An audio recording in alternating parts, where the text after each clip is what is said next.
everyone. I'm Christy Anastopoulos, the EVP of Sales with Spatz Medical, and I'm here to kick off a webinar, a collaborative session with two leading experts in the field of weight loss. Today's conversation is going to focus on gaining a better understanding of intragastric balloons, as well as explore their incredible benefits, who they're suited for, and how they compare to other weight loss options in the industry. I'm excited to introduce our first guest, Dr. Jeff Brooks, an esteemed gastroenterologist with over 20 years experience in non-surgical weight loss solutions. He is the founder of Spatz Medical and the creator of the revolutionary Spatz balloon system. Dr. Brooks is internationally recognized for developing the first and only adjustable balloon. Dr. Brooks, we're delighted to have you today. Thank you, Christy. Excellent. Dr. Halim Sharbel is a board-certified gastroenterologist with over 22 years experience, specializes in advanced endoscopy and endobariatric procedures. He is the founder of Digestive Care Specialist, which is a comprehensive GI practice, the Silhouette Clinic, which focuses on weight loss specifically and offers the latest minimally invasive endobariatric procedures. Dr. Sharbel, we're honored to have you and have your insights today on our webinar. Thank you. So welcome to you both. Let's get started. I'd like to go back to the basics and really kick off the discussion with the fundamentals. What is a gastric balloon and how does it work? Okay, I'll take this one. So basically, a gastric balloon is a sphere that we fill with fluid and we put it in the stomach to help with weight loss. So it's an endoscopic procedure where we go in from the mouth, we introduce an empty collapsed balloon from the mouth down to the stomach, and once we are in the stomach, we fill the balloon, and it becomes the size of a grapefruit to make it easy for people to understand. And we just leave it in the stomach for a while. So what the balloon does, it occupies space in the stomach, so you have less space for food, and you end up eating smaller portions. So that's one mechanism. But it also works in a different mechanism because it's sitting in the stomach. It slows down the emptying of the stomach. So when you eat even a small amount of food, the food will stay in the stomach for longer. So you feel the fullness for longer. So you feel fullness with a smaller amount of food, but you also feel it for longer. So it helps with weight loss. It is important for people to understand that when you think about the gastric balloon, you have to think about it as a tool. The balloon makes it easier because you have something supporting you. You're not starving all the time. So you can follow the diet, you can eat better, and you can lose weight. And it kickstarts the weight loss. And it's in there for a while, so you can change your habits, change your relationship with food, how you think of things, change what you eat, and develop habits. By the time the balloon is removed, you develop these habits so you can stick to them. This is outpatient. Is this a quick procedure? Can you talk to me about what that looks like a little bit? Absolutely, yes. So it's an outpatient procedure. So people go home the same day. It takes 15 minutes, really. So certainly you come beforehand to get prepared for the endoscopy, and then you're watched in the recovery area afterwards. But it's a 15-minute procedure, and it's done under sedation. So you don't really need general anesthesia. You get sedation, so you're asleep, you're breathing on your own. We go in. It's a very simple and safe procedures, and they go home the same day. And typically we tell patients to take 2 to 3 days off, so they are comfortable before they go back to work. So it's not invasive, and it doesn't require a lot of time off. So who would be a good candidate for a gastric balloon? So for a patient to be a good candidate for a gastric balloon, first, the typical patient is somebody who has been trying to lose weight, but they haven't been able to reach their goals with like diet and exercise alone. That's number one. Patients who are struggling with obesity, so if somebody's BMI is above 30, typically would be a good candidate for the balloon. And the patients need to be willing to follow up and participate in the weight loss program, because it's not only a procedure, it's a whole program. So we want somebody who's committed to show up to their follow-up appointments, to talk to the dietitian, and make all the lifestyle changes that are required. Yeah, I just want to pipe in a little bit that basically, if you're healthy enough to have an endoscopy or a colonoscopy without any concerns, you probably can go through this. I want to add one other thing. Go back to the first question a little bit about what Dr. Charbel said about the food is staying in your stomach longer, and just the really nice thing about balloons is the behavior modification. that it's not simply, the balloon is very strong in the first week. And because the stomach has to get used to this foreign body, it takes a while. And some people take longer than others, but as strong as it is in the first week or two, it gets a little bit easier after that, and even more easier as you go on. So the stomach accommodates to this foreign body. And what's interesting, and it's a very nice behavior modification tool, is that, when you eat too much, you first get a warning. You're not going to straight away vomit. If you eat a little bit too much every day, it builds up because food sticks around longer. And then you may get burps or belches or bloating, and you listen to that. And when you listen to that, you say, I understand now. You have to figure in your mind that your stomach is filling up, not all the way, because if it filled up all the way, you'd be vomiting. You're sort of partially there. And it's a warning, hey, speak to your doctor, speak to your dietitian. You got to make some dietary change. You make the change, and then over days, those, what we call signals or signs, bloating and belches and stuff, will start to calm down. And it's a very nice behavior modification tool. So the balloon is very strong at the beginning, less and less strong. You get these little signals, you learn to respond, and you're more in contact, you're more in synergy with your stomach. So it really helps you on that journey and almost becomes like a policeman in regards to giving you those symptoms to follow as you change your eating habits, is what I'm hearing. I think I'd rather call like an Aunt Tilly who's on your shoulder whispering in your ear, or like your personal trainer. Your personal trainer doesn't do your push-ups. He just says, give me two more. That's what it is. You do it, but that's the beauty. You do it, you're changing your way. You do it enough over the period of the balloon's implantation, and you're changing your way. That's the beauty of balloons. And that's a great segment into the $1,000,000 question, Dr. Brooks. How much weight can I expect to lose with a gastric balloon, and how long does it take to lose that weight? Everyone's different. And whatever numbers I give you, it's an average because, there are big studies, lots of patients, of about 15% of your initial weight. That's what the FDA studies show. And the FDA studies are the best studies in the world. The Spatz balloon achieved 15% weight loss as opposed to the Orbera balloon, which is a very good balloon, but it only achieved 10% weight loss. So, you're seeing 50% more weight loss on average with a Spatz balloon. And again, who's going to be at, the 15%? Who's going to be at 25%? Who's going to be at 3%? That depends on, as Dr. Charbel said, you have to understand you're working with the balloon. You have someone to support you and help you. It's the balloon is supporting you. Dr. Charbel is supporting you. His dietitian is supporting you. His staff is supporting you. It's a process that requires, it takes a village. It's a lot of things that are going in here, and that's the people who do the best. So those are the results on FDA trials. The more important finding, I think, is the response rate or success rate, because in the FDA trials they showed what percent of patients will have a significant weight loss, which is at least 10% weight loss. What percent of patients will have a significant weight loss? Well, the non-adjustable balloon Orbera had 46%, meaning less than half had a successful outcome. So the less than half that had a successful outcome are very happy. What about the other half? Whereas the Spatz patients in the FDA trial, 84% had a successful outcome.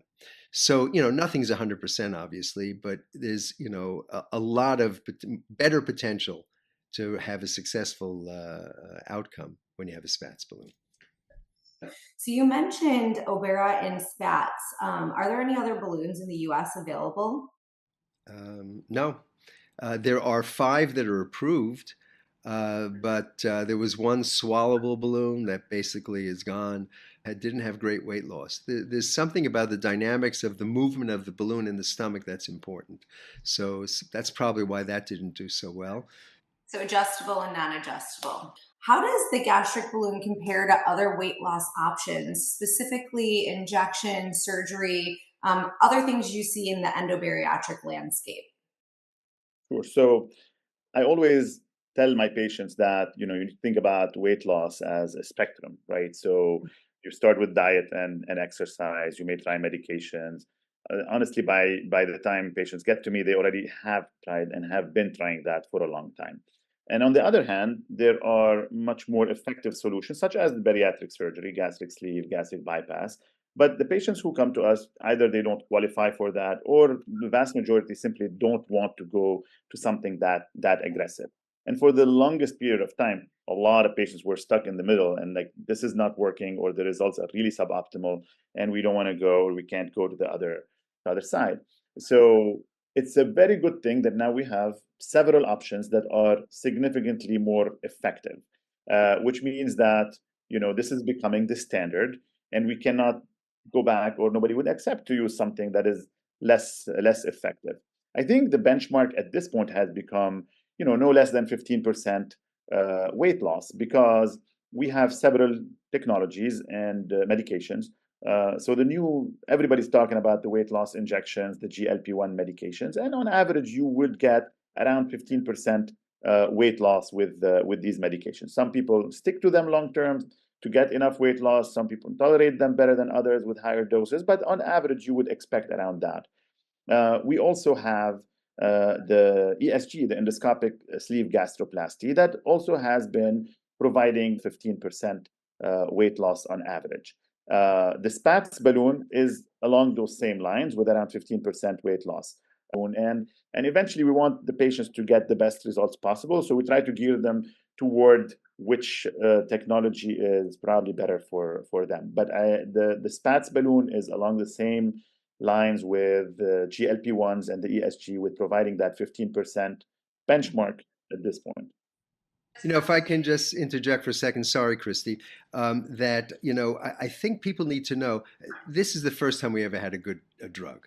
These GLP-1, it's fantastic, but understand, the best uses for it. So I want people to understand that it's not a slam dunk, if I can use a basketball metaphor. If you take the GLP-1, you do not have 100% chance of, having a successful outcome. In the studies, 50% of patients had great outcomes, 50%. 25% medium, nothing, not bad, not great, not bad, and 25% failed. And as Dr. Charbel said, some people can't stay on it for a long time. I think, the dropout rate is about 70% by 2 years or something.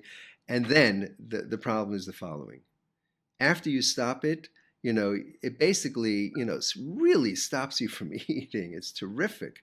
You may have to go up in the dose or whatever, but it works. And you stop it. If you haven't developed tools, if you haven't had behavior modification, patients regain their weight. That's the problem. That's why, Dr. Charbel, if I can just say this, he has it all available. He has it for some people want to, jumpstart it with that and then go to a more definitive procedure like a balloon or a suturing procedure. And some people just want it after their balloon. They say, I need a little help for a month here and there. I sort of fell off the wagon, so to speak. It's very, very good. Short-term use, it's fantastic. But, long-term for life, there are very, very few patients who are going to be able to take this lifelong. And of course, it's very expensive. I think that also the problem we're dealing with, obesity, is such a huge epidemic, and it's all over the world. And I can talk about here in the US, the FDA has been trying to approve more and more potential medications or devices to combat this epidemic of obesity, because they understand the reality is that there is no one solution that's going to work for everybody, and some people will need combinations. And as I mentioned, some people would do better with certain solution or the other. And I try to push patients toward, okay, I think that you're gonna benefit a lot from the balloon. I could give you an example of somebody who had been treated with steroids. I have many patients who get treated with steroids for certain conditions that they have, and they gain a lot of weight with steroids. But they're very confident that with they can maintain the weight loss if they can lose that excess weight that they gained. And a balloon would be an awesome solution for them. They don't want something long term. They don't want to stay on long term medications, and then they lose weight with the balloon. Versus others who have more chronic metabolic problems, who may need the support of a medication long term. So I think having all the tools is probably the best that we can come up with. That's fantastic. And what I hear is The balloon is really a holistic option in the landscape. It's anatomy sparing, it's removable, repeatable. I think it really elevates as a strong option for somebody looking for weight loss. As fantastic as it sounds with the weight loss that can be achieved and the up adjustment innovation, what are some potential side effects that a patient might want to be aware of that are associated with gastric balloons? Do they have any? Certainly, with all balloons, doesn't matter. The first week, over 90% of patients will have some degree, from mild to severe, of nausea, vomiting, abdominal discomfort, spasms. It's tough the first few days. Very few people have nothing. A small number may have, very, very mild to moderate, but a lot of people will have a difficult 3 or 4 days. That's expected with balloons because you're putting in this foreign body, a big ball of water, and the stomach thinks it's a bowl of soup and is trying to eject it, and it can't. So the stomach goes crazy. But then a week later, it's already saying, "I got it," and they accommodate to it. So that you expect. That's where, of course, an adjustable balloon is great because we can diminish that if you are one of those 10% of patients who have it very tough. And we can also start in advance with a much smaller balloon and ease them in and then, make the balloon bigger later. Some people don't even want to take a chance with that. So those are available with the Spatz balloon. Most people will have these symptoms, but it's very, very important to tell patients beforehand what to expect. And we always do that. I know you're very good at that, and sometimes I quote you. But the patients will be okay with these symptoms, knowing they're going to be for a few days, as long as they walk into this knowing what to expect and knowing that they have the support, and we're there to help them. And if they need any medications, adjustment in the medication or dosage, we're there for them. So they go through those few days. From a complication standpoint, thankfully, I did not have any of the serious complications. Patient selection and making sure patients are actually following the instructions are extremely important. So making sure the patient is taking their PPI to prevent ulcers, and making sure that the patients are not taking the medications that can cause problems, or letting you know if they need to, so you can do something about it. It's extremely important. One time I aborted the case. Patient told me they did not have any surgery on their stomach, and then I went in and I looked and oh, there's a staple. So obviously, if I had not seen that, that could have resulted in a complication. So the risk profile is relatively low compared to the reward that the patient can expect with intragastric balloons. Absolutely. Um, as it relates to the landscape, I want to go back a couple seconds ago. We were talking about GLP-1s. A question I wanted to get in was, is there a world where you would combine GLP-1s with another therapy in endobariatrics, like a balloon? Do they compete? Do they complement? What if the patient is taking them currently? Can they have a gastric balloon? Could we talk about that a little bit more? Yeah, for sure. I mean, this is the world we live in, because the data shows that so many people are already taking or have tried GLP-1 medications. So you have to deal with this, but it is absolutely not a contraindication. Mm, So as we had mentioned, we can use different therapies, combined therapies. I have patients who come in and they are already on GLP-1s, but they're not getting great results.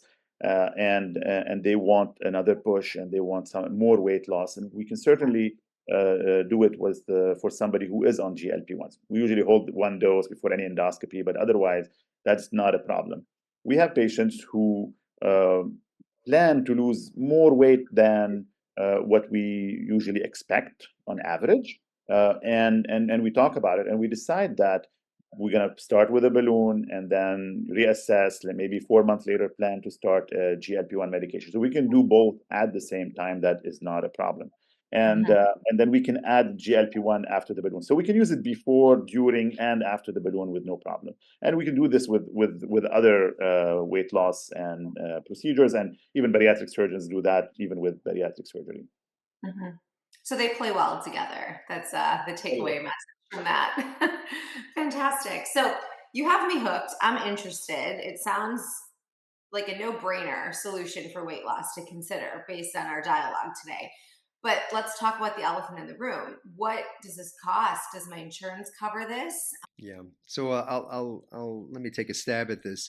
I think doctors across the United States, have different fees for gastric balloons, depending on which state you're in and which area, anywhere from 6,000 to $8,000 or $9,000. Big medical centers may be charging $8,000 or $10,000 for a balloon, but on average, I would say 6,000, 7,000 ish, somewhere in that range. Now, insurance. So this is indeed the elephant in the room. The first stage for getting insurance coverage is to get what we call CPT codes. These are codes that, for instance, you have a known procedure, you have your gallbladder surgery. There is a specific CPT code for gallbladder surgery. And when you have your surgery, you submit that, and your insurance company has it on their list, and you'll be reimbursed. What about balloons? Yes, the American Medical Association has already provided CPT codes for the insertion of a balloon and for the removal of a balloon, two separate codes there. I personally went to the American Medical Association and petitioned them and received a CPT code for an adjustment of a balloon. So those are the codes that you need. Now, when you have a code, you submit it to the insurance. They're not quite ready. This is in its infancy. They're not quite ready to cover. There are sporadic cases where they are covering it. It definitely is happening, and it's starting. And the more claims they get coming in, the less likely they're going to ignore it. And we were just discussing this beforehand. A very mover and a shaker, very very big person in the endobariatric field from a very big medical center is already bringing together a group of a few hundred, high profile physicians in big medical centers, and they're going to be petitioning the American Medical Association, commercial insurers. It's time. And I think, they have a very good point here. 15 or no, 20 years ago, the world came out with this incredible statement. Oh my God, the number one epidemic in the world is obesity. Right in front of our eyes, it's happening. This is it. Obesity is the number one epidemic. So at that point, 20 years ago, it was about, on average, 25% of the world's population was obese. So now they did something about it. What is it today? 42% in the United States. So it failed. Whatever actions we took did not work. Now, there's some good news though. Number one is what Dr. Charbel said. Now we finally have 3 tools that are non-surgical that have really good results. Before, in the non-surgical treatments were not great. The best you could do is 10% weight loss. Now we really have good tools. So that will help. But it's got to be covered because not many people can afford, $6,000, $7,000, $8,000. So I think we're going to see this over the next year or two evolve, and we'll see coverage of some sort. But it's going to take a year or two, I believe. And if I may add, I agree with everything Dr. Brooks said, but in the meantime, what we've been trying to do, and most people do pediatric, before we get the insurance coverage, we've been trying to provide people with financing. So when somebody is trying to get a procedure like that, they don't have to come up with with all the amount beforehand. So we use financing. There are several companies that do financing for medical procedures. So we go through that. So that is the way we're trying to work around the issue of reimbursement until we get some better luck with insurances. That's great. So that makes it more palatable for people. That's great. I would like to know, in regards to post-procedure management and helping a patient, Dr. Charbel, can you talk about what support and resources that you would have available for a patient to ensure they succeed in the gastric balloon? Yes, sure. So as I mentioned earlier that it's not just a procedure that you put a balloon and then that's it, walk away and lose weight. So there's a process. We mentioned the possible side effects initially, the symptoms, and how we need to work with patients so they get better. So in the initial process, in the first few days, first few weeks, we see the patient in the office the next day or after a couple of days. Some patients are struggling more than others, and if they are, we can give them some IV fluids in the office, so we prevent the visit to the ER. We can give them some medications. and we can adjust their doses of the medications or give them other medications so they do well. I see my patients, but also we have a dietitian on staff, a registered dietitian who works with the patient from the get-go, from even before they place the balloon. They get all the information, so they walk into this knowing what a clear liquid diet is, what they need to have prepared, what protein shakes and stuff like that they need to prepare, because there's, like, if you go, there's plenty of stuff on the market and some of them may not be as good. And then we see them on a regular basis, whether in person or as a video visit, so for their convenience. And they follow up with the dietitian every month and for a whole year. So while the balloon is in and after the balloon is removed, to make sure that people don't, fall off the wagon and go back to their previous eating habits after removing the balloon. We provide them also with an app where we publish a lot of information for them, so they have access to all the diet recommendations and videos and recommendations for exercise and stuff like that. So they have that on the go. But we also try to monitor remotely. So they get a digital scale.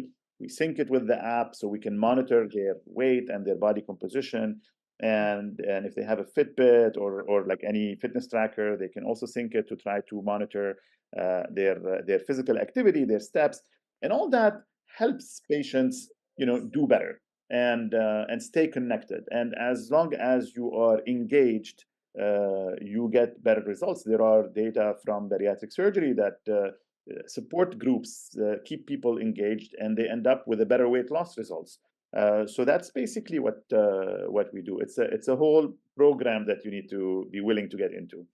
Sounds like you very much invest in your patients in a multidisciplinary approach to be most effective with their journey. That's fantastic. Dr. Brooks, anything to add with that? No, I think it's so important to hear from a clinician in the United States, how he handles patients. And you can see what Dr. Charbel is crafting here, this incredible net that's spread out over the patient. And we really depend on our patients' cooperation. And that's the difference. When I talked about, 15% weight loss, some do better, some do worse. The difference may be just that. The people say, no, I don't have to go back. No, I don't want to go back, see the doctor. And Dr. Charbel, I think you probably have a lot of remote visits. Am I correct? That they don't have to get into their car or take public transportation, right? A Zoom call or whatever, right? Absolutely. Most patients prefer to do remote visits at this point, particularly for something like this. Yeah, so that's so wonderful that remote is available and it's effective. There are some papers coming out there that showing that it is effective. If you have a patient who's following only remotely, as long as there isn't a physical issue or problem that they need the doctor to put their hand on them, no, it's great, and there's no excuse for not doing that. Just do it. You have a much higher chance of being in the upper part of that bell-shaped curve. So how long does the gastric balloon stay in place? Is duration indeed important? And then what does removal look like? We haven't spoke about that yet either. Yeah, so I'll take a stab at this. So the Spatz balloon is approved for 8 months in the United States. You put it in, you have to take it out by 8 months. The Orbera balloon is approved for 6 months. By the way, the same Spatz balloon that very same balloon is approved 12 months outside of the United States. So it's a very robust balloon. Anyway, you have 8 months. Yeah, the more time you have getting those signals from your balloon, getting that sense of what's happening in my stomach, having a slower than usual stomach. And by the way, your slower emptying, as Dr. Charbel stated initially, that improves over time. And we have studies that show that after you make the balloon bigger, if you're one of those people, and maybe 40% of patients need to make their balloon bigger to rejuvenate the effect at 4 months, 5 months. If you have that done, we have studies from the Mayo Clinic that show that the delay in stomach emptying again gets more delayed after you do an up adjustment. So we know that there's a real physiologic effect here. So those things are, they're just very important. And listening to your balloon speaking to you, and it speaks to you in these little signals, burps, bloating, whatever. They're mild and they're infrequent. That's what's the beauty of it. I started to talk about it a little bit, but if you have nausea and vomiting, of course you don't eat. You can't. How much are you going to learn from that? Okay, I promise I won't do it again. But when you listen to the little burps, and some people say, nah, that's not nausea, vomiting. I'm not listening, you know. So the people who actually catch on and they learn this over time, and it takes a while, it doesn't happen right away, this behavior modification. They say, yeah, I got to listen very carefully. And at the slightest thing, I'm going to remind myself, what have I been eating over the last 4 or 5 days? You have to have your head there. And that's people who are eating healthy diets, they also eat too much ice cream and too much cake occasionally, and they don't forget it. They remember it and they adjust. Maybe in the coming days, maybe they're going to have less pasta and more salad. I don't know. They'll do something. That's where your head has to be, and that's what the balloon gives you the ability to do. You make that change, that your brain is more connected with your stomach, and the balloon helps you do that. So you don't have your personal trainer forever. He tells you, or he or she says, give me 2 more, give me 3 more. Eventually you're so good at it, you don't need them anymore, because you're going to do it as a routine, because it comes easy to you. That's where you have to be headed towards. I think for patients, it's really a learning process, and it takes time. But also it's a learning process from a different standpoint, because when you talk to patients and ask them about their eating habits and when they eat, it turns out that a lot of us, many of Mhm. us, most of us, I would say, will eat sometimes because they are bored, or they will eat sometimes because they are having anxiety or stress. And the vast majority of patients I talk to do have some stress eating. So with the balloon, you start understanding your body signals more, and you start understanding, and with the support of the dietitian, uh, you will have more tools so you can address these issues without just binge eating when you're having too much stress or stuff like that. So that's also that it gives you 8 months of an opportunity to learn these things, so you Mhm. can maintain these behavior changes long term. And it takes a while. It takes a while to actually make lifestyle changes that you can maintain long term.